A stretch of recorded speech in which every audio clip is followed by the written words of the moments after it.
Hello, আসসালামু আলাইকুম। আমি এলিজাস ব্লগ থেকে চলে আসলাম, এলিজা আক্তার। আশা করি আল্লাহর অশেষ রহমতে আপনারা সবাই ভালো আছেন, আমিও ভালো আছি। আজকে আমার ছোট বেবিটার জন্য আমি রোস্ট রান্না করব, চিকেন রোস্ট, আর একটু পোলাও রান্না করব। ও আসলে এই টাইপের খাবার খেতে পছন্দ করে বলতে কি, বাচ্চারা তো খেতে চায় না। তো আমি চেষ্টা করি একটু নতুন নতুন স্বাদ অ্যাড করে ওকে খাওয়ানোর জন্য, যেন ও খেতে আগ্রহী হয়।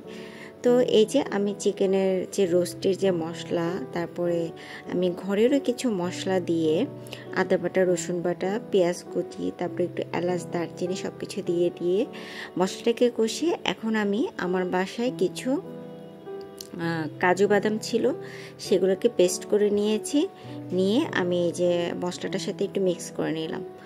তো ভালোভাবে মশলাটাকে কষিয়ে, আর এর আগে কিন্তু আমি চিকেনটাকে হালকা ভেজে নিয়েছি। আমার পাশে টক দই ছিল না, একটু লবণ আর একটু আপনার লেবুর রস দিয়ে আমি এই মাংসটাকে হালকা ভেজে নিয়েছিলাম, কারণ বেশি ভাজলে মাংসটা কিন্তু শক্ত হয়ে যায়।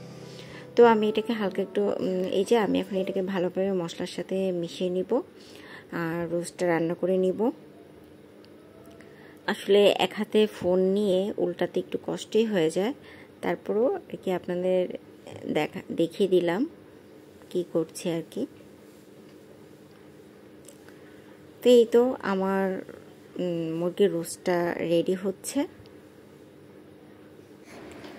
মুরগির রোস্টটা রেডি হতে হতে আমি কিন্তু অন্যদিকে পোলাওটাও রান্না করা শুরু করে দিয়েছি, যেটা আমি আপনাদের সাথে শেয়ার করিনি, তবে শেয়ার করব। রান্নাটা যেহেতু হয়ে গিয়েছে, সেটা আপনাদের সাথে শেয়ার করব। এদিকে রোস্টটাও কিন্তু আমার প্রায় হয়ে গিয়েছে, একটু কাঁচামরিচ দিয়ে একটু হালকা আঁচে রেখে দিব, তারপরে এটা অফ করে দিব। আর আমার পোলাওটা কিন্তু রান্না হয়ে গিয়েছে।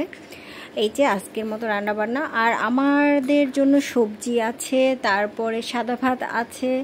মোটামুটি বাবুর জন্য শুধু যে এইটাই খাবো সেটা না, আসলে বাড়তি খাবারও থাকে, যেটা আমি আপনাদের সাথে শেয়ার করি না, এই আর কি।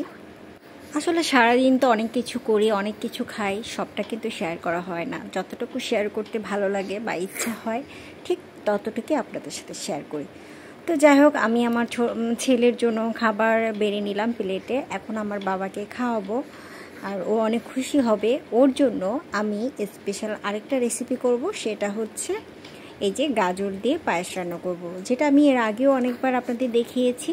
আমি আজকে এটাকে একটু হালকা একটু ঘিতে ভেজে নিচ্ছি, চিনিও দিয়েছি, তাই চিনি থেকে পানি বের হয়েছে। তো গাজরটাকে আমি আসলে ছোট বেবি দুইটাকে নিয়ে রান্না করা কিন্তু অনেক টাফ ব্যাপার। রান্না করতে হলে কিন্তু রান্নাতেই মন দিতে হয়, কিন্তু আমাকে একবার বাবুকে দেখতে হয়, দৌড় দিয়ে আবার এদিকে আসি, আবার একটু বাবুর কাছে যাই। আসলে এত সহজ না একটা মেয়েকে দুইটা বাচ্চা টেক কেয়ার করে সব কিছু করা। আর মায়েরা এমন যে তারা কষ্ট করবে বা সব কিছু নিজে করতেই পছন্দ করে। যেমন আমার বাচ্চাদের টেক কেয়ার আমারই করতে ভালো লাগে, কারো হেল্প নিতে আমার ভালো লাগে না।